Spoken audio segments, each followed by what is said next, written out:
Hola, nuevamente bienvenidos a una nueva cápsula musical y el tema a tratar hoy tiene que ver con el canto gregoriano, así que espero que les guste. ¿Qué es lo que es el canto gregoriano? Básicamente el canto gregoriano es un canto que está pensado y está hecho básicamente solamente para voces de hombres, ¿ya? Es un canto que se dice que partió en el siglo VII, ¿ya? Pero hay otros que dicen que partió antes, en el siglo V. Pero básicamente, como para que lo entiendan, es un canto litúrgico que tiene que ver con la Iglesia Católica. Por decirlo de alguna manera, era el canto oficial de la Iglesia Católica. ¿Cuáles son las características de este canto gregoriano? Como les decía en primera instancia, obviamente es el canto oficial en donde se trató de unificar todo lo que era el ritual de lo que era la iglesia, en donde fuesen, en los distintos países, unificarlo de alguna manera, hacerlo uno solo. Como les decía, es de naturaleza vocal, ya sin acompañamiento instrumental. Es un canto monódico, que quiere decir que aunque hayan varias personas cantándolo o varios hombres cantándolo, todos cantan la misma línea melódica. En este caso era cantado por los monjes de aquella época. Y otra de las características que está cantado en el idioma oficial, que es el latín. Pero bueno, para ahondar más en el tema, como siempre, vamos a ver un video de refuerzo que nos va a dar mayores características sobre esto. Así que bienvenidos nuevamente y espero que lo disfruten. Hola, soy Isaac Collado, profesor del Centro Específico de Educación a Distancia de la Comunidad Valenciana. En este vídeo voy a explicar cuáles son las características del canto gregoriano. El canto gregoriano es el canto oficial de la Iglesia Católica en la Edad Media. Sobre todo se produce en la Alta Edad Media, es decir, del siglo V al siglo XI, más o menos. El canto gregoriano recibe este nombre en honor al Papa Gregorio I. Este Papa lo que hace es intentar estandarizar todos los ritos católicos que se producen en Europa. Es decir, lo que intenta Gregorio I es que la Iglesia Católica tenga los mismos ritos, se produzcan en España, en Alemania, en Francia o en cualquier otro rincón del mundo. En este proceso de estandarización, lo que hace el Papa Gregorio es recopilar todos los cantos que se están produciendo. En honor a su recopilador, todos esos cantos reciben el nombre de canto gregoriano. El canto gregoriano, como características más destacables, hay que decir que es un canto religioso, es el canto de la Iglesia Católica, es un canto a capela, es decir, no tiene instrumentos, donde todo el coro de monjes, todo el coro va a cantar lo mismo. Se interpreta en monasterios, en abadías, en iglesias, y su idioma va a ser el latín, que es el idioma oficial de la Iglesia en ese momento. Es una música culta, puesto que se escribe, no tiene una tradición oral, sino que queda escrito, y además es de autor anónimo. Es de autor anónimo sobre todo por dos razones. La primera, porque muchas de sus melodías tienen siglos de antigüedad, vienen de una tradición oral y por lo tanto no tienen un autor definido, y la segunda razón es que en muchos casos de lo que hablan es de la palabra de Dios, y como es la palabra de Dios no pueden tener un autor material. Además de estas características generales, en cuanto a las características más musicales, podemos decir que es un canto monódico, es decir, todo el coro va a cantar la misma melodía. Solo hay una melodía, aunque hay muchas personas. A esto se le llama monodía, una única melodía. ¿De acuerdo? Además, el canto gregoriano es un canto llano, es decir, entre su melodía, es una melodía en la que no hay saltos, grandes saltos entre sus notas. Los intervalos que forman su melodía son intervalos pequeños, ¿de acuerdo?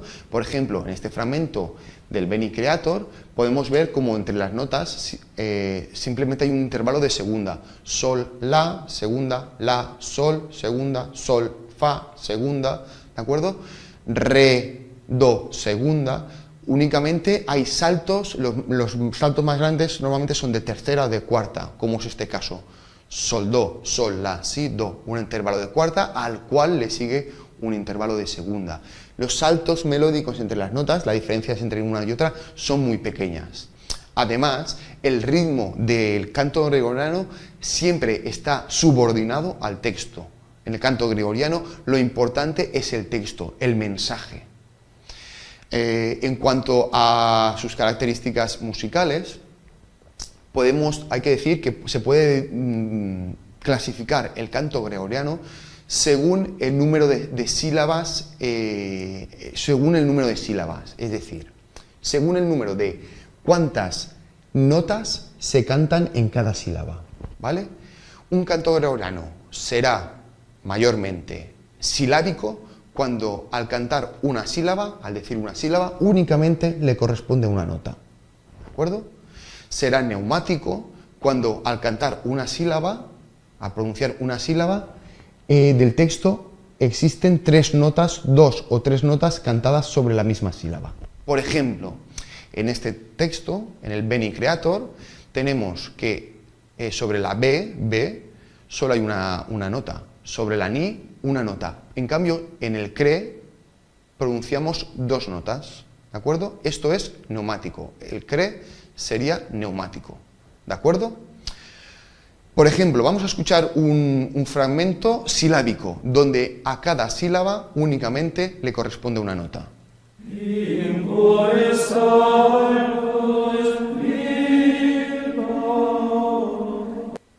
¿De acuerdo? En este fragmento se puede escuchar como en cada sílaba del texto únicamente hay una nota. Escuchad otra vez.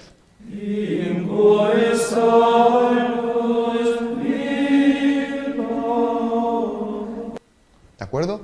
Además de ser silábico o neumático, un canto gregoriano puede ser melismático, que es cuando en una sílaba hay se pronuncian muchas notas, ¿de acuerdo? Por ejemplo, eso es muy típico de los aleluyas.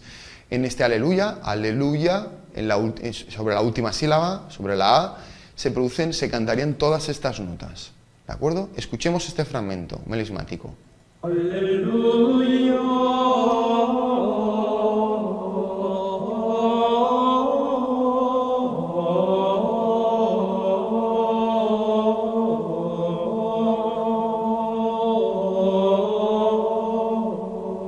¿Vale? Sobre la A hemos oído cantar muchísimas notas. Esto sería melismático, tener un canto gregoriano con características melismáticas. Además, del número de sílabas, de notas por sílaba, también podemos clasificar el canto gregoriano según cómo se interprete. Si todo el coro canta toda esa pieza musical gregoriana, ese canto gregoriano es directo. Si se alterna, si el coro en lugar de cantarlo todo se divide en dos grupos y los dos grupos se van alternando, sería una interpretación antifonal. Y hablamos de responsorial cuando al coro le responde una persona, un solista. Eso sería responsorial. Por ejemplo, vamos a escuchar este fragmento de Puernatus Est, donde al coro le responde un solista. Escuchemos esto. Todo el coro.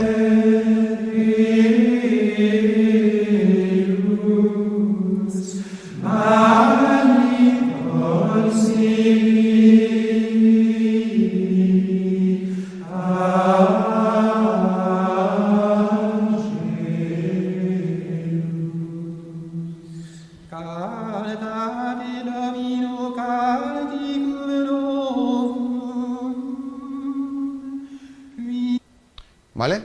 Al coro le ha respondido un solista. Esto se llamaría responsorial, una interpretación responsorial.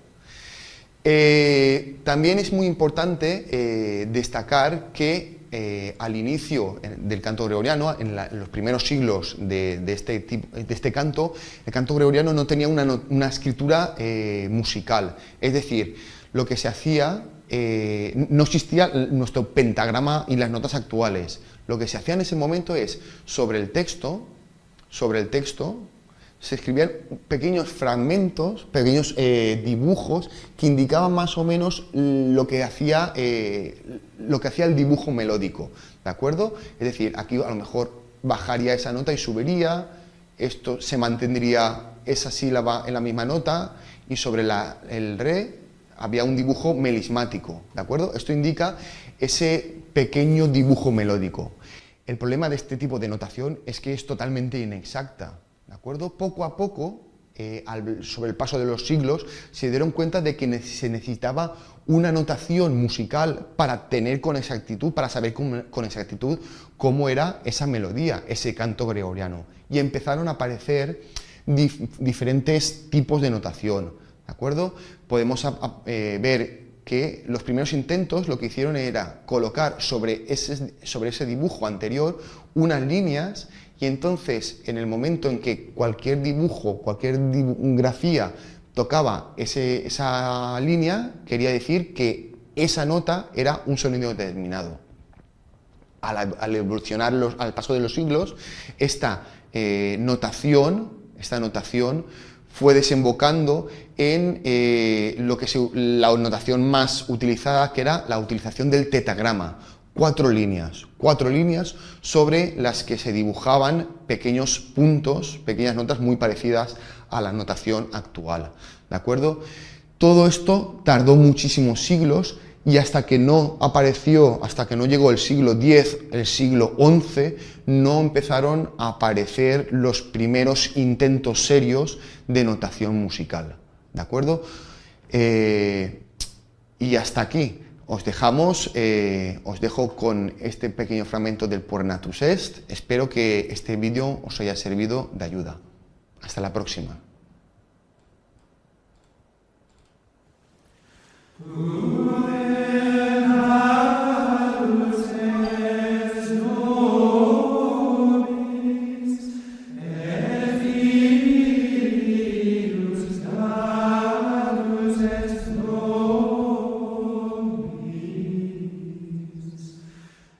Espero que hayan aprendido harto en esta nueva cápsula musical. Obviamente también invitándolos a que se metan a la página de YouTube del liceo y que revisen también las otras cápsulas que están a disposición de ustedes para un mayor aprendizaje. Y obviamente no solamente para los alumnos, sino que a toda la comunidad. Así que espero que estén muy bien, un abrazo grande y que hayan aprendido algo.